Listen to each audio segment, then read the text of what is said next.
Bagi rekan-rekan semua saling kerjasama, baik suami maupun istri. Demikian amanat saya, semoga Tuhan Yang Maha Esa senantiasa memberikan petunjuk dan bimbingannya kepada kita.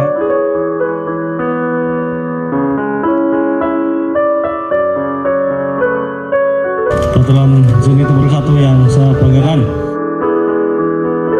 Tuhan tidak ada masalah. Jangan karena saya satuan menjadi rusak.